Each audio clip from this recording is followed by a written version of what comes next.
Welcome to our kitchen. Today we prepare an ancient Roman recipe, a delicious bite-sized grape must bread, with a very interesting leavening technique. We start with ingredients. We need white wheat flour, cheese, lard, and the spices, cumin and anise. And then bay laurel leaves. You can use fresh or dry bay leaves. They will give the size and shape to the bread. And in the meantime, a pleasant intense aroma. And then the most important ingredient for this recipe, grape must. First, we prepare the grape must. We destem and crush the grapes. Paying attention not to crush too many seeds. They can impart an unpleasant, bitter taste to the must.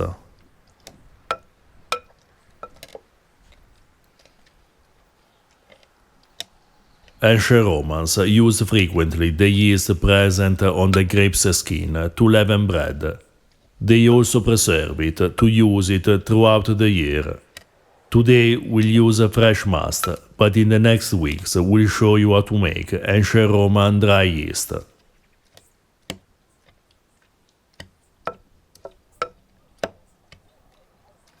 We remove the grape's skin and let the must ferment for a couple of days to allow the yeast to multiply. At higher room temperatures, the yeast multiplies faster.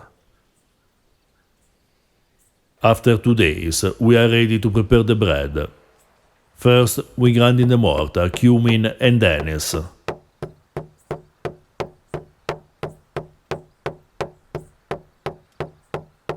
This recipe is part of the agricultural treatise of Cato, written in the 2nd century before the current age. De Agricultura is a really interesting source for daily cooking, with many recipes of bread, sweets, and preserves.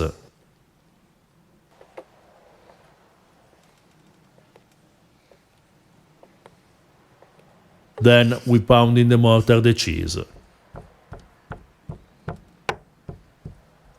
We used a cow milk caciotta, but you can use any kind of cow, sheep or goat cheese. We need the dough, adding a pinch of salt if the cheese is not salty enough. We add the must a little at a time. According to Pliny, there were 3 main ways to leaven bread in ancient Rome. Using must, preparing a sourdough, or just keeping a part of the dough of the previous day to knead the new bread. We have 2 recipes of dry yeast made from grape must, clearly a very common way to leaven bread. We find this Cato's recipe among the wine and must recipes. It's particularly interesting for the use of fresh must.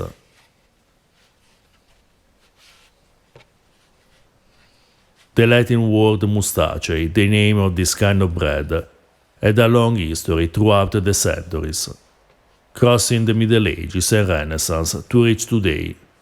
Now mostaccioli are a kind of cookies prepared with must.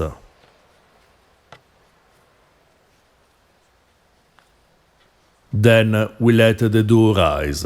Since we add cheese and lard to the dough, we used just a little must and therefore a little yeast, so the dough will take a long time to rise. We suggest to let it leaven overnight.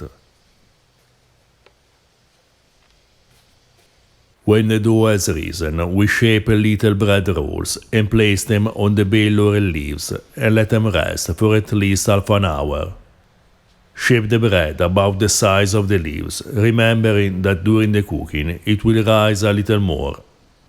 Now we cook the mustacei in the oven for 30 minutes depending on the size.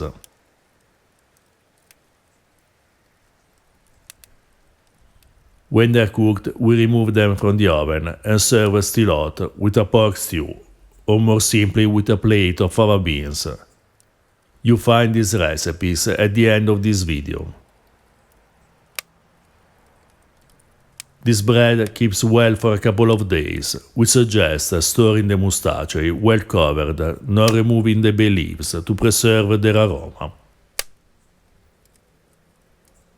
This bite-sized bread, fragrant with bay laurel leaves and slightly sweet, is a delicious way to rediscover the culinary traditions of ancient Roman farmers during the days of the grape harvest.